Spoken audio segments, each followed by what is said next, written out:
Assalamualaikum warahmatullahi wabarakatuh. Teman-teman, tahu nggak kalian, Amin Rais lagi-lagi muncul ke publik dengan sebuah video yang dimana dia sepertinya kecewa dengan massa aksi yang kemarin turun di jalan tanggal 27 Agustus.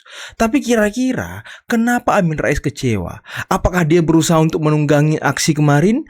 Atau dia berusaha memprovokasi massa aksi? Atau seperti apa, nanti kita simak videonya. Karena selain itu, saya juga punya tayangan di mana kuasa hukum Pak Jokowi, yakni Bung Rifai, menghajar habis-habisan kuasa hukum Tifa saat tampil berhadap-hadapan di stasiun TV. Nah, sebelum kita mulai, jangan lupa like, subscribe, dan share. Dan tanpa perlu berlama-lama lagi, mari kita mulai videonya berikut ini. Nah, yang agak mencengangkan adalah Mukidi, perusak nomor satu yang merusak Indonesia, tidak disinggung satu patah kata pun. Tentu Jokowi alias Mukidi berbahagia sekali, namanya raib dalam 10 tuntutan mahasiswa yang bergabung dalam Geram itu. Nah, pagi ini Geram juga berdemo di Senayan. Nah, tanggal 27 Agustus hari ini, Aliansi Masyarakat Pati Bersatu AMPB juga menuju gedung DPR RI mendesak agar segera disahkan regulasi yang lebih tegas untuk memberantas korupsi. Para pejuang demokrasi dari Padi menuntut agar undang-undang perampasan aset dari para koruptor segera disahkan dan setelah itu para koruptor dihukum mati. Ya. Amin Rais ternyata kecewa karena tuntutan massa aksi kemarin tidak ada yang menyebut nama Pak Jokowi.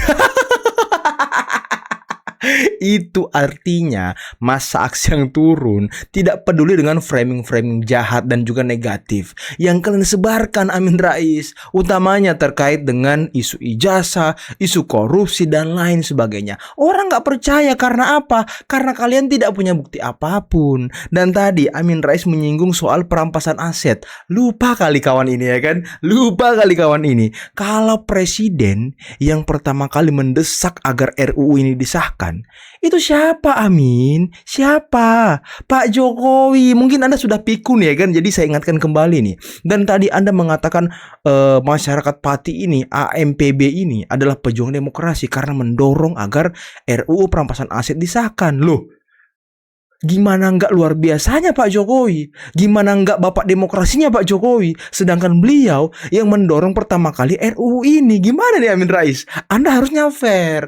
Anda juga harusnya mengatakan bahwa Pak Jokowi pejuang demokrasi. Gitu Bung Amin. Jangan Anda bilang perusak. Karena apa? Nah, karena sekali lagi saya ingatkan, perampasan aset ini berkali-kali didorong, didesak oleh Presiden Jokowi sewaktu beliau menjadi presiden. Mungkin waktu itu Anda belum pikun, jadi sekarang agak-agak lupa mungkin, Amin, ya. Sekali lagi, Geram sama sekali tidak menyebut nama Mukidi.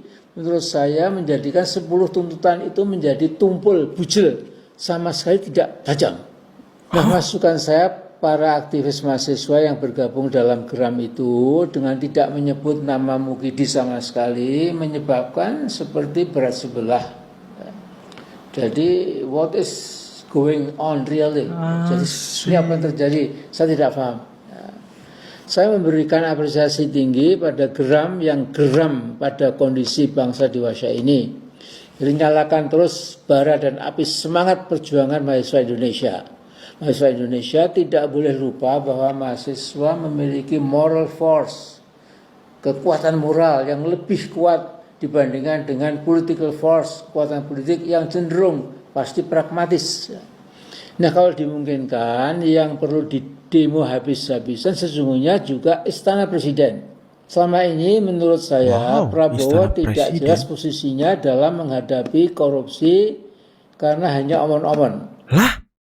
Lah, ini berusaha memprovokasi aksi nih kalau begini nih. Dia berusaha memprovokasi mahasiswa. Katanya Prabowo tidak betul-betul memberantas korupsi. Aduh Bung Amin. Udah pikun gimana lagi Anda ini? Baru 2 tahun. Sudah berapa tersangka korupsi yang ditangkap-tangkapin oleh KPK, ditangkap-tangkapin oleh jaksa. Bahkan Jampitsus sendiri juga jadi tersangka.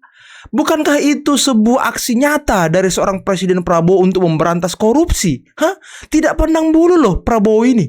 Kok Anda bilang Prabowo omon-omon? Waduh. Sudah berapa triliun uang negara yang dikembalikan, yang diselamatkan oleh Prabowo dari para koruptor ini, Bung Amin. Ini Anda sakit hati kepada Prabowo kenapa sih, ha? Anda sudah sakit hati sama Jokowi, kemudian Anda sakit hati sama Prabowo. Apakah karena Anda tidak dapat jabatan atau anak Anda tidak diberi jabatan? Padahal beberapa bulan lalu saya masih ingat tuh. Saya masih ingat sekali teman-teman. Si Amin ini mempromosikan habis-habisan anaknya. Bahkan dia mengatakan, saya ini keluarga saya berjuang untuk Bapak, berjuang untuk Prabowo dari 2009. Waduh, dari ketika Prabowo masih menjadi wakilnya Mega sampai menjadi Prabowo Hatta waktu itu ya kan. Katanya Bung Amin paling berjuang. Tapi mungkin dia kecewa tidak dilirik oleh Prabowo, tidak dilirik oleh presiden, dan tidak diberikan jabatan. Minimal anaknya gitu ya kan. Bahkan dia mengagung-agungkan dan meninggi-tinggikan anaknya. Katanya lulusan inilah, lulusan itulah. Tapi sayangnya nggak dapat jabatan anaknya. Makanya mungkin itu yang bikin dia sakit hati teman-teman. Jadi akan mengejar koruptor sampai Antartika. Ternyata hanya slogan kosong. Samping itu juga mana ada koruptor mati kedinginan di Antartika ya. Juga kata Prabowo akan mengejar korupsi di gurun pasir yang sangat jauh. Juga di gurun pasir tidak ada koruptor, cuma ada ular dan binatang melata lainnya. Kalau koruptor itu mereka pada hidup mewah di hotel-hotel bintang 5 di Singapura, di Shenzhen, di Beijing, di Shanghai, dan di kota-kota besar di Amerika Serikat, Eropa, dan Australia. Nggak paham dia. Jadi nasihat saya untuk Presiden Prabowo adalah sungguh-sungguh dengarkan tuntutan yang datang dari mahasiswa kita. Jadi Allah memberikan pada kita satu lisan atau mulut dan dua telinga atau dua kuping. Itu maksudnya kuping ini kita pergunakan untuk mendengarkan sungguh-sungguh ya. Apa yang dituntut oleh masyarakat, mahasiswa, pemuda, dan lain-lain. Samping itu, kita juga harus ingat. Apa tuh? Secara ilmu kepemimpinan elementer dikatakan, pemimpin itu tidak cuma harus jadi good speaker, ya, pandai pidato, ya, tetapi bad listener, buruk sebagai pendengar. Jadi pilih-pilih ya, kalau kira-kira mereka menyuarakan yang baik ya presidennya kemudian mau dengar, tapi kalau kritik koreksi yang objektif itu seringkali cenderung untuk tidak dengar ya. Jadi ini masukan saya dan Pak Prabowo, dengarkan baik-baik masukan dari para pemuda dan mahasiswa kita. Dan on top of that, carilah ridho ilahi. Ridho Allah subhanahu wa ta'ala. Itu yang penting.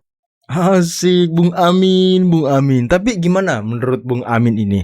Gimana menurut Bung Amin terkait dengan kemesraan antara Prabowo dan Jokowi ketika upacara 17 Agustus kemarin di Istana Negara? Gimana menurut Bung Amin? Ini kita belum mendengarkan komentar Bung Amin. Nanti takutnya jantungan beliau ya kan? Takutnya loh ya. Kemudian kemesraan beliau Pak Jokowi dan Pak Prabowo ketika pernikahan kasespri dari Presiden Prabowo, yakni Rizky Firmansyah. Gimana perasaan Bung Amin? Pak Prabowo jadi saksi mempelai pria, Pak Jokowi jadi saksi mempelai wanita. Waduh, keren sekali Presiden ke-7 dan Presiden ke-8. Bung Amin di mana kursinya? Di mana dia duduk?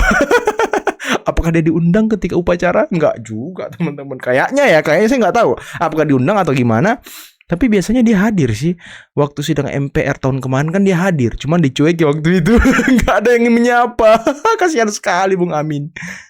Ya kembali lagi ini kan perdebatan ya. Prof sebagai ahli tersangka boleh berpendapat seperti itu. Kembali lagi juga penyidik juga punya ahlinya juga. Nanti silakan di sidang memberikan argumen masing-masing dan hakim akan membangun sebuah keyakinan dari kedua argumen yang ada. Tapi kan kembali lagi kenyataannya hari ini ya Itu fakta ya. Ada seseorang melakukan fitnah tapi menggunakan kemajuan teknologi dan meyakinkan masyarakat dengan mengklaim dirinya melakukan digital forensik dan segala macamnya yang sebenarnya Ini setelah salah didengar lagi. oleh para ahli Ada salah lagi ini nih. semua Saya harus ini semua konfirmasi. adalah tidak benar ya. Mereka yang mereka lakukan bukan kegiatan digital forensik, melakukan pemotongan dokumen data elektronik tanpa izin ya. Dan kembali lagi deh, ini kan pertanyaan sederhananya ada sebuah ijazah dipotong-potong apakah tetap menjadi ijazah kan tidak. Ini Nah, juga sebentar, menjadi sebentar. persoalan. Yang Anda maksud ini kan Perlindungan Ijazah Jokowi data. kan? Betul.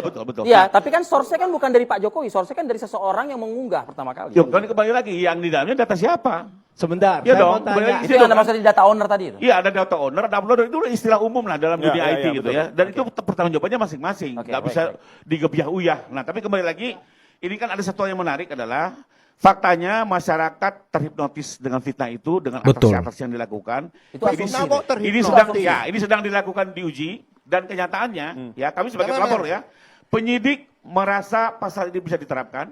Oke. Sehingga ditingkatkan ke kejaksaan. Oke. Lalu kejaksaan pun merasa dakwaan ini bisa diajukan ke persidangan. Jadi sudah ada dua institusi, baik Polri maupun kejaksaan Ini merasa dua pasal ini bisa terus diajukan. nyambung. Karena banyak juga loh bang laporan-laporan Ini hanya kita nggak bisa sampaikan habisin waktu. pasal ini Nggak tidak lolos. nyambung. Nah, Silakan. sekarang Panas dia. pengadilan ini diuji Panik. secara terbuka. Saya Dia mau akan tanya, membela diri dan dari- ini mudah-mudahan ada jurisprudensi yang dari baik awal, untuk perlindungan dunia IT di Indonesia. Pertanyaan saya, silakan. dari awal sampai akhir berubah nggak? Sebentar. Karena Apanya yang berubah nih? Mau Loh, tanya apa? katanya Karena dirubah-rubah, dengar. berarti awal sampai Dengar dulu, akhir berbeda. Bang, Abang Abang tahu dulu, saya dulu Bang. Karena pasal 32 dan pasal 35 itu sudah merupakan surat dakwaan jaksa. Itulah yang harus dibuktikan nanti Tapi itu persidangan. ijazah tidak boleh menggunakan undang-undang ITE. Oh, dasarnya? Loh, ada pasal 5 baca.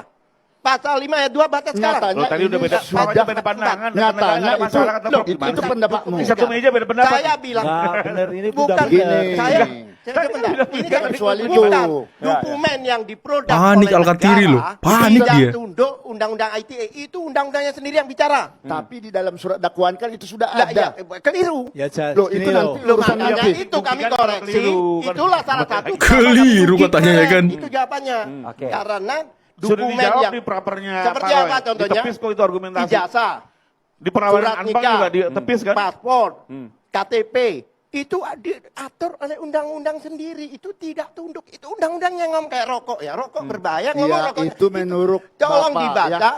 Pak, ayat pasal 5, Pasal 5 ayat ayat 4. Baca. Panik banget kawan ini. Tidak tunduk. Ya, Prof. Kalau Ini mungkin bisa diatur oleh dijelaskan. undang-undang lain. Undang-undang tadi, Itulah nomor 5 salah ayat satu 4 itu kenapa silakan. Yang kami lain itu nanti uji di tergantung. Terapis kemarin. Ya, baik. Beban Sebentar. pembuktian itu kan ada pada jaksa. Baik, Prof. Ya, Silakan. beban Anda pembuktian boleh ada pada jelaskan. jaksa. Makanya Ya, kami kita uji berikan di kesempatan Terapis. dulu undang-undang nomor Panik banget loh. Panik banget Alkatiri loh. Soalnya teman-teman, undang-undang itu, pasal itu menjerat seseorang dengan hukuman yang berat. Kalau nggak salah 12 tahun penjara gitu ancamannya. Dan dendanya itu kalau nggak salah 12 miliar apa 20 miliar. Gimana nggak stres kuasa hukum ini ya kan? Gimana nggak stres pengacara ini kalau kliennya betul-betul dijatuhi hukuman 12 tahun.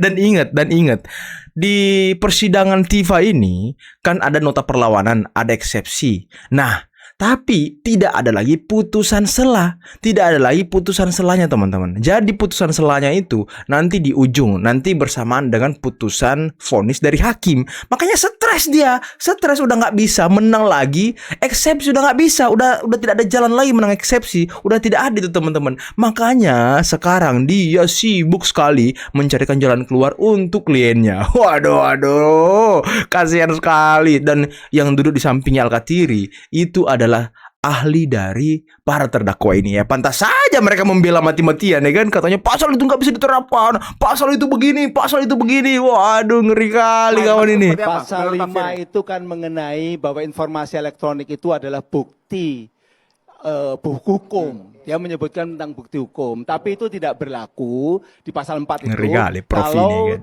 Prof loh. berlakunya undang-undang lain, misalnya ijazah. Ijazah ini kan bukan informasi elektronik, maka berlakunya undang-undang terkait dengan Undang-Undang Pendidikan Nasional. Ketika diubah-ubah informasi elektroniknya yang disebut oleh Dr. Tifa tadi katanya mengubah-ubah, padahal itu kan yang diubah-ubah itu kan persepsi, bukan informasinya. Apakah ijazahnya berubah? Apakah informasinya juga berubah? Ketika dianalisis itu mungkin mempengaruhi persepsi publik, ya. Informasinya Tapi berubah loh, Bro. persepsinya yang berubah. Informasinya berubah. Dinyatakan punya Dulmatno itu ijazah. Ya itu persepsi Enggak, aja. enggak, Gitu loh. berarti berubah. Meskipun menurut Anda persepsi Hasilnya itu berubah, dibilang punya disukai Donald Trump. oleh masyarakat begitu. Itu yang jadi persoalan, ketika berubah jadi milik persepsi Donald. itu kemudian dianggap real Benar atau oleh logis, masyarakat, gitu. berpengaruh lah. Karena apa? Penjelasan itu dianggap real atau logis selalu berpengaruh terhadap persepsi kan. Iya. Tapi informasi ini kan tidak berubah. Yang dianalisis ini nggak berubah. Termasuk ijazahnya yang mengikuti undang-undang lain tidak berubah. Ijazahnya muncul aja tidak kok.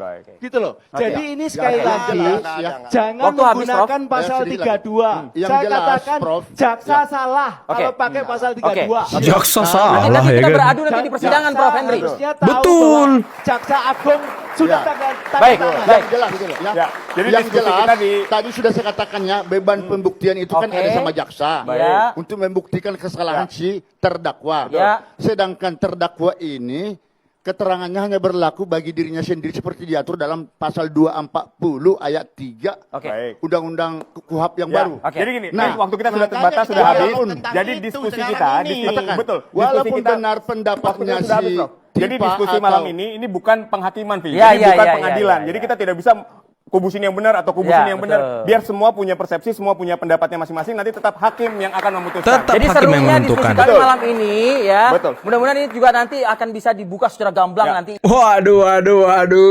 Al-Katiri, panik banget kelihatannya ya, panik banget teman-teman Al-Katiri. Kenapa dia? Aduh, mungkin dia tidak menyangka-nyangka, dia tidak menduga-duga kalau keluar surat edaran Mahkamah Agung terkait dengan prapit-prapot yang menunda-nunda sidang perkara pokok. Akhirnya SEMA keluar, sidang perkara pokok bisa berjalan dengan beriringan dengan sidang pra-peradilan. Dan kalau nggak salah, pra-peradilan Roy Suryo akan digelar di hari Senin tanggal 31. Itu prapit yang kelima. Dan pengadilan perkara pokok Roy Suryo akan digelar tanggal 17 September. Nah, kemungkinan besar prapit-prapot Roy Suryo ini akan ditolak semuanya, tidak dapat diterima semuanya karena perkara pokoknya sudah muncul di Pengadilan Negeri Jakarta Timur. Ini menarik teman-teman. Makanya Tifa juga prapit-prapot yang kedua, saya nggak tahu apakah dicabut atau jalan tadi. Ya, saya nggak mendapatkan informasi yang lebih jelas karena tidak ada yang live juga di YouTube. Biasanya kan ada yang live kalau prapit-prapot. Nah, ini nggak ada yang live. Tapi kalau teman-teman dapat informasi kalau prapit-prapot yang kedua Tifa berjalan, nah mungkin saja diduga keputusannya nanti akan tidak bisa diterima juga karena kan sidang pokok perkaranya sudah berjalan.